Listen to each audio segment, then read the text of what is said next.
Russia is this country's #1 geopolitical foe. And he was 100% right. And he's the first man since Reagan to publicly say so. So I'll give him a lot of credit for that. But you project this forward 4 years, folks. How much military do you think you would have left if Obama gets another term? None. And how effective do you think it would be? And a lot of people think, well, you've got Russia out here, you've got China out there, Iran over here, North Korea over here, the radical Islamics over here, lots of threats. But what a lot of Americans don't seem to realise, these people are all allies. They're all working together. Iran, Russia and China are all members of the Shanghai Cooperation Organization, a political, military, economic alliance, stronger than the Warsaw Pact ever was. And they are working with the radical Islamics, with the Cubans, the Nicaraguans, the Venezuelans. They are all allies. China is building a blue water navy. Russia's rebuilding its military. Iran is on the verge of nuclear weapons. North Korea is testing electromagnetic pulse weapons, which could put your country back in the Stone Age in an hour. And this is the time to cut your military.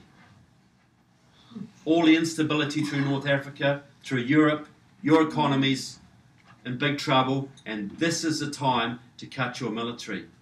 Is that insane? Yeah. Or is that a plan? It's a plan. So, just want you to think about this, folks, because if this carries on, not only will you not be able to defend your allies like Israel and Australia or Japan, you will not even be able to defend your homeland.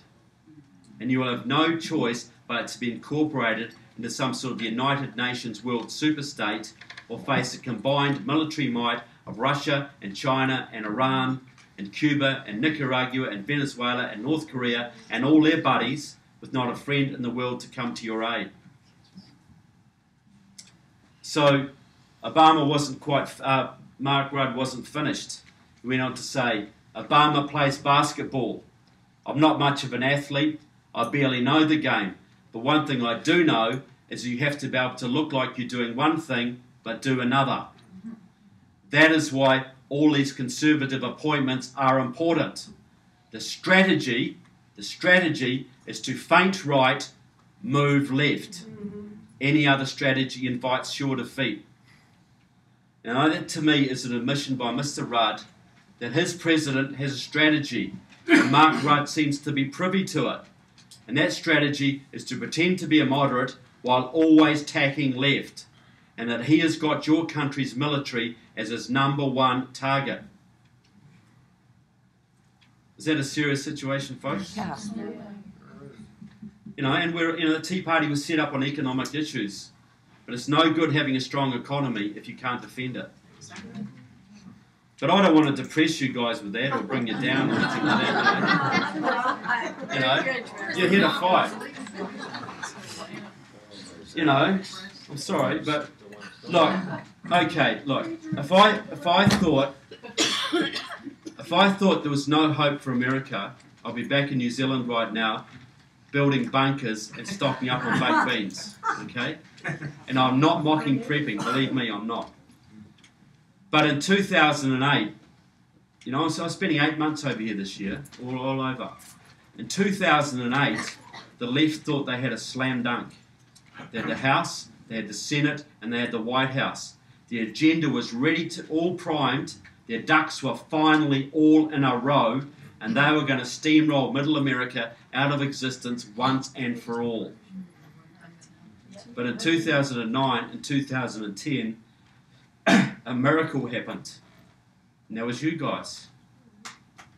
You know, those years, you know, you guys, the Tea Party, the 912ers, the Conservative GOPers, stood on your Constitution, and you marched, and you blogged, and you emailed, and you agitated, and you campaigned, and you voted, and you brought the agenda of the left to a grinding, screeching halt. Yeah.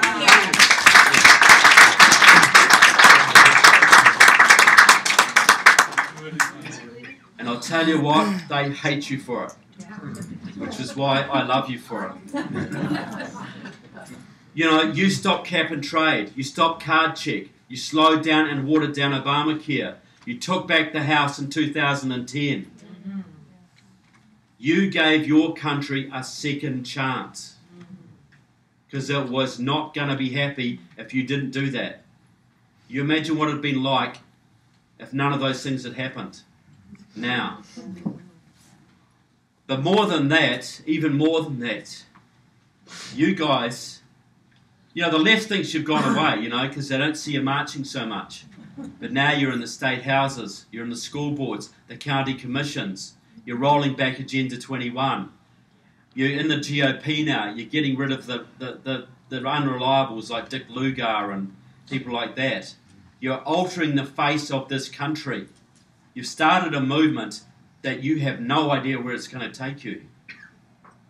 You have started the Second American Revolution, and this is 1773. And you think back to that First American Revolution. Do you think those guys then had any idea of what they were starting? Any idea of the great country they were about to create? Had no idea. And when you're in history, it's hard to see history. But this is history. The First American Revolution, you think about it. 50% of the country didn't care. 40% loved the British.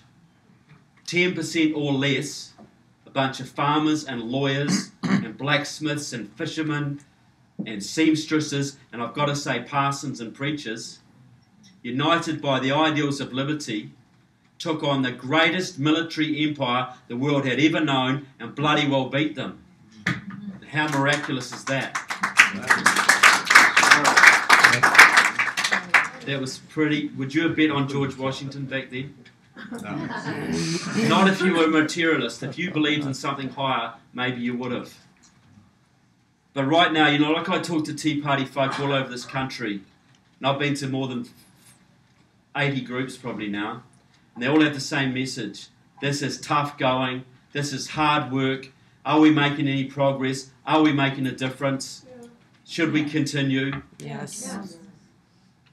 And I say to you, as an outsider, someone who's seen your movement probably more than any of you here, I come to you as an outsider and I look at what you have done in 2 or 3 years, most of you political novices, and I am astounded. I am just blown away at the changes you have wrought in this country. It's absolutely amazing to me. It's very, very impressive, and you need to pat yourselves on the back for it. And I've got to say too, it's not just Americans who love liberty. There are millions of people around this planet who are watching every single thing you do and are rooting for you every step of the way, because they know that when you keep the faith and you take back your republic, that's going to enable us to take back our countries. This is international. There are international implications here. This goes way beyond America. And we all look back. We all look back in history for inspiration, right? We look back at the founding fathers and the people who founded this country. But how about looking forward for some inspiration? 200 years from now, think about this. Some young kid, maybe in a high school in this town, will get up in front of a civics class and he'll puff out his chest with pride and he'll say to his schoolmates, "Guess what, guys? Guess what? I did some genealogical research. I looked into my family background. And do you know what? I found out that my great-great-great-great-great-great-great-grandma and granddaddy, they were in the Tea Party." Yay!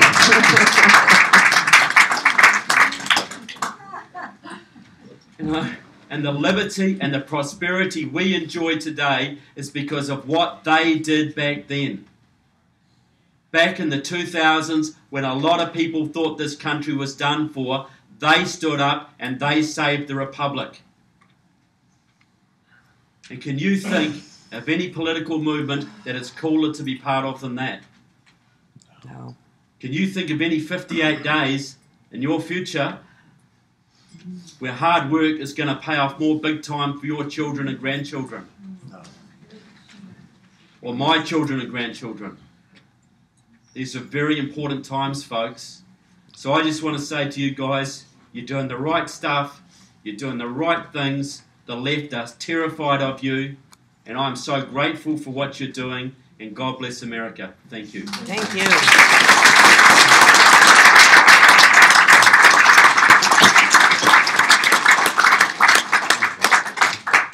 Trevor, Thank you guys, Trevor, man. did you ever find any information on how he paid for his colleges? No, I don't. There's stories of Saudi money coming in there. Like, I think maybe Tom Ayers, the father, I think, look, he has been watched and guided by guardian angels all his life. And his path has been smooth for him.